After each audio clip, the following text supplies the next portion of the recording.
Hey everybody, welcome back to the channel. As you can see, I got some vintage collection figures in front of me. That's Boba Fett, of course. And you can see behind him, I got IG-11 from the Mandalorian. And behind him, the Incinerator Trooper. And then I got Cara Dune. And two versions of the Mandalorian. One is Djarin and one is on Crease. These are the very first vintage collection figures I'm going to open, and you'll get to see my reaction live. Well, recorded. All right, so I got these out of the package, and I'm just going to go from left to right.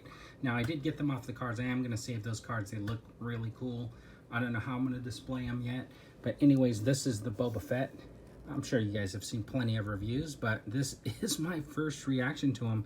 So the only thing I did with them was I was just trying to get the guns in their hand. Now I'm very, very pleased to find out that these guys have like some great articulation. And I already knew that because I've seen plenty of reviews. Sean over at Sean Solo 8 does them all the time. And it's just that so this leg is kind of funny, right? Like it's got some weird pivot in there, and then I don't like the fact that these are on the upper leg. But anyways, if you just looked at the figure like that, I think that guy looks really cool. And then the back jetpack pops off like that, and it goes into a peg on his back, and I think it looks really good. So that's Boba Fett. And the thing that I found very interesting was I just set them down and pretty much do that, and they stand up. My Black Series figures, I have to mess around quite a bit. This is the guy that kind of shocked me. So this is the Flame Trooper, and you can see the details on him are fantastic. It took me a minute to get this flame gun into his hand because this coil right here kept wanting to like take it out of his hand, and I kind of propped it up like that. And it's kind of nice because it didn't take much to like be able to get him to stand up with that flame. I just had to kind of like stick it off to the side. Now this is the IG-11, and you can see the theme here. I'm pretty much sticking with like the Mandalorian style, or I got the Boba Fett. I think I got an Emperor and a Luke, and then the Stormtrooper Han Solo and Luke Skywalker. But look at this. This guy is fully posable, and can you imagine like boom. Yeah, this guy is actually really cool.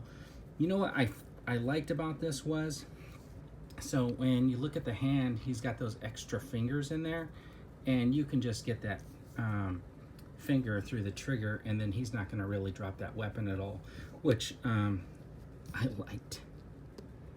So here's the Cara Dune, and Cara Dune's kind of interesting. She comes with her gun, and she comes with this blaster rifle, and I think, you know, for such a small figure, the look of these figures is actually really good. They get a lot of details and stuff in there, so I'm really kind of happy with them. And the unfortunate part for me is that I actually, to be able to see all those details, have to wear my glasses. So if you're like me and you're getting a little older, you know, having small figures like this will teach you that you have to wear your glasses. Now this is the Mandalorian, the Djarin one, and you can see he's pretty scuffed up, but he's all in his Beskar armor and looks pretty cool. Now the one thing I wanted to say about this is I like the way they have the cape drawn on the back, and that they actually put the peg for the jetpack a little off to the side instead of right in the middle of the back, so that the jetpack can fit in there, and then the cloak can drape down kind of under the jetpack just like it is. That's not something that they did with the Black Series figure that I wish that they would have done. But the cool thing about this one is he does come with the Din Djarin head, and you can just pop off, and you can just pop off the helmet and stick on the head, and then you got Din Djarin there. And I think I'm gonna leave this one like that. And a lot of little details, right? Like here is Grogu, and look, his arms move, his head moves, and he's such a tiny like figure. I mean, he's much smaller than the retro one.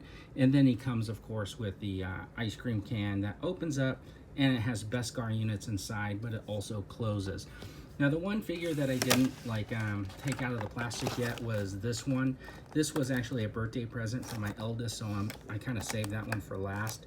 You can see it has like the spiders, and then it has Din Djarin, or the Mandalorian in there. So the cool thing is, once you get the bubble, it reveals, of course, a couple of the smaller spiders here, and we're just going to set those off to the side. Now, the thing is, there is another Grogu here, and it's exactly like the other one, pretty much, you know, like if you were to look at them, and there's not much difference in those two. So here he is. Yeah, doesn't that look scary? And then let's take a closer look at this. And he's kind of much more shiny, but he's got like some of the white spider stuff on him, and that's okay. And the cool thing is, he's also got that little peg in the back, so if you want to take the jetpack from the other guy and stick it with this one, you can do that. Of course, if you want to use his blaster, you can do that. Okay, so I do have this shelf right here, and what I did was I took all the figures that I had up here down, and I'm going to just start filling in my vintage collection figures on that shelf. I think it will be a nice fit, since this shelf is pretty much my Star Wars display. So I think that's a pretty good start. Let me know what you think in the comments. And as always, everybody, have a fantastic day.